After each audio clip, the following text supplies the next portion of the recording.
Hello and welcome to News Central TV. I am Queen Celestine.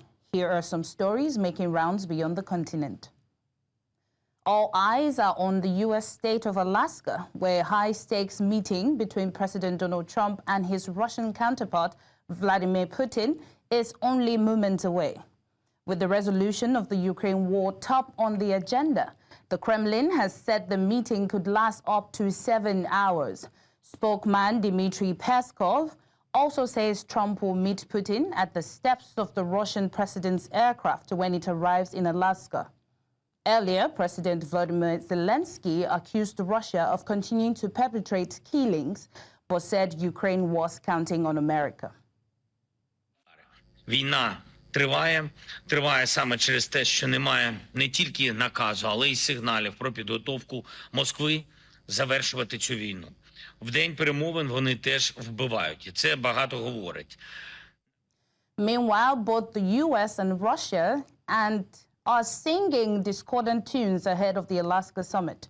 President Donald Trump described the meeting as high stake on his Truth Social platform shortly before boarding Air Force One to head to Alaska. Later, aboard Air Force One, he made a light moment with reporters where he praised his Russian counterpart as a smart guy. Мы никогда не загадываем ничего наперед. Мы знаем, что у нас есть аргумент, у нас есть позиция понятная, четкая. Мы будем ее излагать. Здесь уже немало сделано в ходе визитов Стивена Уиткоффа. Президент об этом сказал. И Уиткофф выступал от имени президента Трампа. He's a smart guy. Been doing it for a long time, but so have I. Been doing it for a long time. And here we are, we're president. That was much more difficult than what I'm doing today, believe me. So we get along. There's a good respect level on both sides. And I think, you know, something's going to come. He's bringing a lot of business people from Russia. And that's good. I like that because they want to do business, but they're not doing business until we get the war settled. I think they're trying to negotiate. He's trying to set a stage. I mean, in his mind, that helps him make a better deal. It actually hurts him. But in his mind, that helps him make a better deal if they can continue the killing. Maybe it's a part of the world. Maybe it's just his fabric, his genes, his genetics. But he thinks that makes him, gives him strength in negotiating. I think it hurts him, but I'll be talking to him about it later. They'll be discussed, but I've got to let Ukraine make that decision. And I think they'll make a proper decision. But I'm not here to negotiate for Ukraine. I'm here to get them at a table. And I think you have two sides. Look, Vladimir Putin wanted to take all of Ukraine. If I wasn't president, he would right now be taking all of Ukraine. But he's not going to do it. I'm not doing it for my health, okay? I don't need it. I'd like to focus on our country, but I'm doing this to save a lot of lives. Meanwhile, Catholic Pontiff Pope Leo XIV prayed for a peaceful end to the wars around the world as he celebrated a Catholic feast day on the same day as a high-stakes U.S.-Russia summit over the war in Ukraine. Leo did not mention the meeting on Friday in Alaska between U.S. President Donald Trump and Russian President Vladimir Putin, but he has constantly called for dialogue and an end to the conflict, including in conversations with Putin and Ukrainian leader Volodymyr Zelensky. On Friday, he recalled that the August 15 feast day dedicated to the Virgin Mary was declared a dogma by Pope Pius XII at the height of the Second World War. Anche oggi le comunità cristiane povere e perseguitate, i testimoni della tenerezza e del perdono nei luoghi di conflitto, gli operatori di pace, i costruttori di ponti in un mondo a pezzi, sono la gioia della Chiesa, sono la sua permanente fedeltà. World political analyst Joy John of the Bellcrest Institute, Washington, D.C., joins us for more insight on this. Joy, we're glad to have you join us this evening. Thanks for having me. Joy, Trump says the meeting isn't to broker a deal for Ukraine, but to get Putin to the table. From a strategic perspective, is this a substantive diplomatic goal or more of a symbolic gesture? Well, you know, in diplomacy, getting an adversary to the table is never meaningless in any way. What it does is to create a space for dialogue, and that might not exist, otherwise. So you can never discountenance that. Some of the most consequential agreements in history began with meetings like what's going to happen today in Anchorage, Alaska. But the real substance, I will tell you here, depends on what follows after this meeting. If it's going to be a pathway to real concessions when they get back home, or just optics. And because after this meeting, what I want to see, or I expect to see, is sustained engagement, concrete steps taken after the talks. Let's see you walk. And we also want to see verifiable commitments from Russia, from the parties involved, because without those, it becomes an event without a momentum. What does Trump's decision not to promise security guarantees suggest about the current U.S. posture towards Ukraine? I would say it suggests a cautious approach by the Trump administration, keeping leverage while avoiding any commitments, or avoiding overpromising before the terms are clear. Security guarantees are powerful tools, but they also carry long-term obligations. I think that in this conflict with Russia and between Russia and Ukraine, the U.S. wants to avoid commitments that would further escalate tensions. And by doing so, it also leaves room for the Trump administration to recalibrate, make changes to any policies as the situation unfolds. What do you say would be the outcome of the Alaska meeting? Will it be interpreted as a signal to Russia that the U.S. is open to engagement without preconditions, and what risk does that carry? Possibly, yes. And I say that because openness can be a diplomatic asset because it lowers the temperature. But without guardrails put in here, it could be read as a willingness to overlook certain behaviors or certain patterns which might embolden Russia in this conflict. So yes, openness could be a diplomatic asset here. Russia is also targeting civilian infrastructure just hours before the talks. So how does that align with or contradict the ideas of serious peace negotiations? I tell you, it certainly sends a contradictory signal. Targeting civilians erodes trust and undercuts the credibility of any negotiation effort. It tells you that one side is still using pressure tactics right up to this meeting. And I think that in many conflicts in the past, we've seen violence escalate ahead of meetings like this as a way to strengthen a bargaining position. So unfortunately, it's not uncommon. And knowing Putin, knowing his stance, knowing his nuances, it's also not surprising that he would have done this today. We see that Russia also has a history of breaking agreements. So what precedents should we keep in mind when evaluating whether anything agreed in Alaska would hold? So the precedent here is that any agreement must have strong verification and enforcement mechanisms, just as I earlier noted. Trust is earned through compliance, and without accountability, the paper it's written on doesn't hold weight at all. And the world at this time cannot afford agreements that exist only on paper, or peace talks that exist only on paper.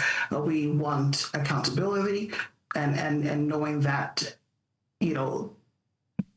the parties involved have to be accountable to whatever promises they make going forward, both for Ukraine, even though Zelensky is absent at this meeting, and Putin as well.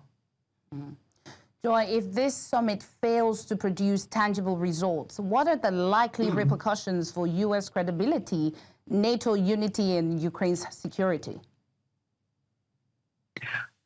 Well, there is, it's a no-brainer that could definitely dent the U.S. credibility in the short term, especially if expectations are set very high. Earlier I talked about managing expectations and not wanting to make commitments, overcommit or make promises that they cannot fulfill.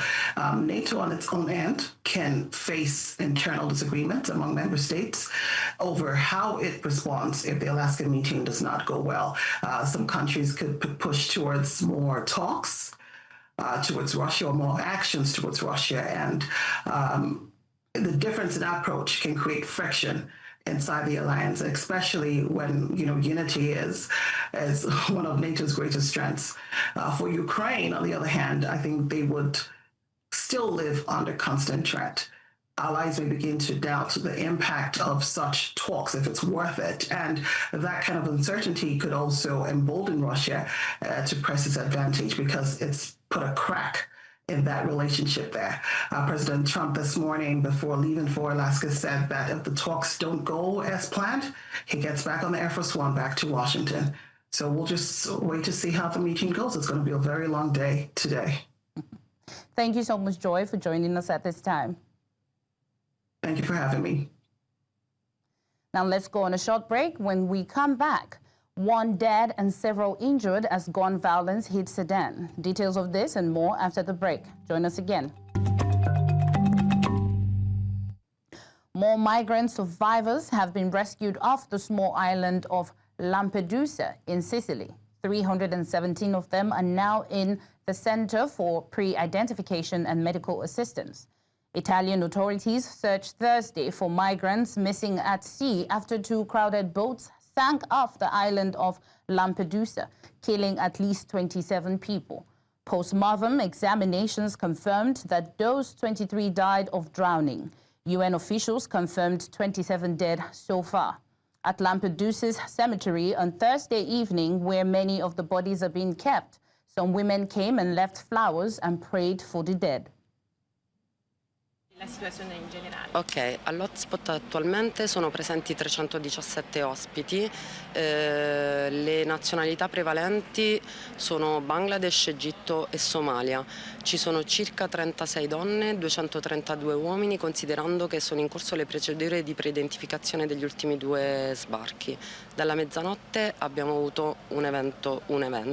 Il numero dei minori è più o meno sulla 70 totali, tra cui una 60 di minori stranieri non accompagnati, considerando che sono in corso le procedure di preidentificazione degli ultimi 2 sbarchi. Di questi Attualmente ci sono 58 superstiti in hotspot, 2 sono stati trasportati nell'soccorso in Sicilia.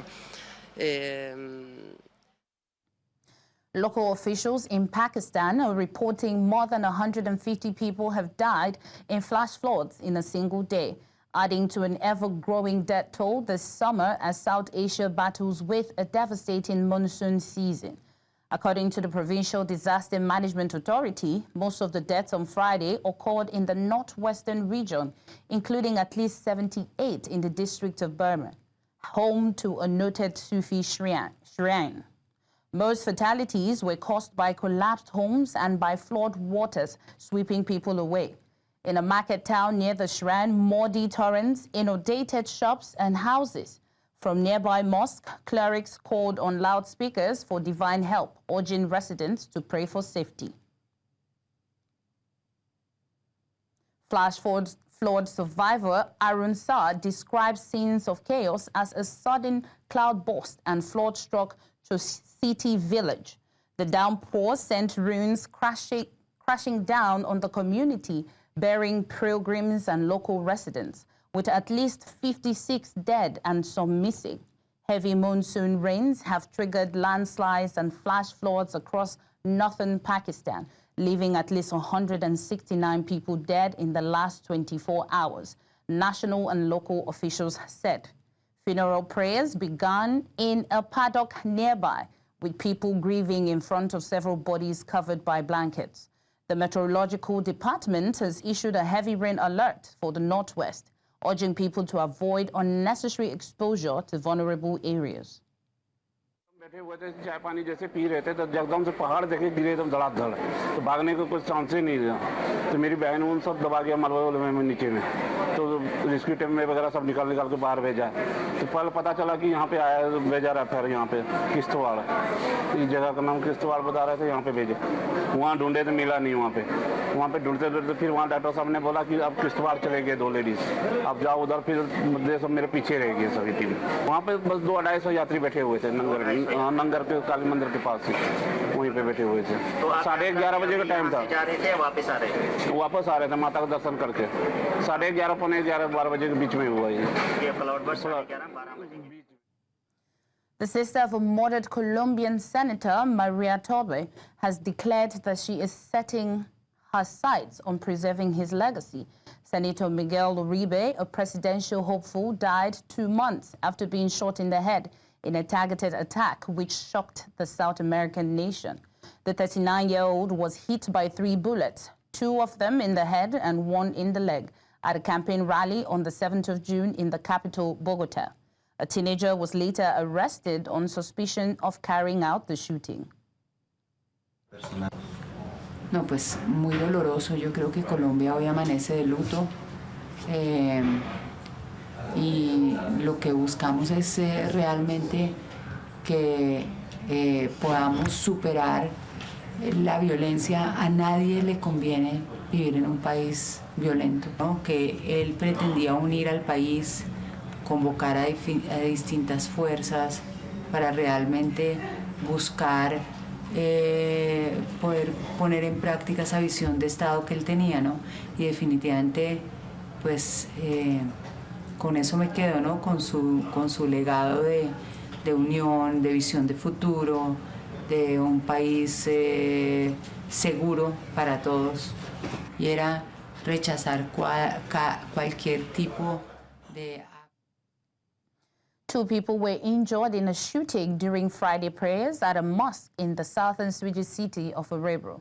Swedish police suspect that the loud bangs were caused by a suspected shooting near the Örebro mosque and said 2 people have been injured without specifying the extent of the injuries. A preliminary investigation into attempted murder has begun. While a large police operation is reportedly underway in the area, several rescue units and police officers as well as 7 ambulances are on the scene. And away from that, Afghanistan's Taliban authorities have marked the 4th anniversary of their takeover on Friday, encouraged by Russia's first official recognition of their government. Parades were held in several cities, including in central Kabul. But the military parade, which held last year with much fanfare at the Bagram Air Base, was cancelled this year without public explanation.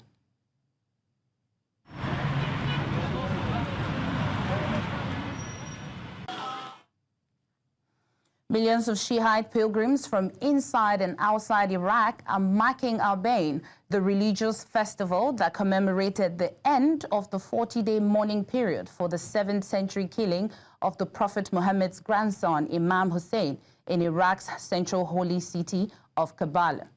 Many walked for days from cities like Najaf and Baghdad, with more than 2 million Iranians and other foreign visitors joining Iraqis. Along the routes, volunteers set up tents offering food, drinks, and rest for the faithful. While less known than the Hajj, Arbain attracts far more participants, underscoring its profound spiritual significance for Shiite Muslims worldwide. 6 أيام هنا طبعا وجينا وما أثرت علينا الأجواء الحار والسماء والخدمات موجودة كلش هواي والزيارة بانسيابية جدا عالية. رغم الحرارة عاري وما عاري وهيك وقضينا الواجب وكله تمام الحمد لله خير وسلامة وأحلى تنظيم وأحلى شغل اللي كان من الشرطة أما من الجيش أما من الحشد الشعبي كله تمام الحمد لله واجب وأكثر من واجب قدموه أهل العراق والشعب وكله. جينا نزور زيارة 40 رغم حرارة الجو ورغم أنه ارتفاع كبير في درجات الحرارة لكن أصرينا على أنه نأتي ونقيم بمراسم الزيارة والحمد لله ونشكر زيننا والحالة متوجهين إلى بيوتنا ومحافظات. And that's all at this hour. Remember, you may send your eyewitness report to the WhatsApp number on your screen. Do follow us on social media. We are at News Central TV. You can watch News Central live on DSTV channel 422, GoTV channel 23, Star Times channel 274, Avo TV, and YouTube. Many thanks for watching. I am Queen Celestine.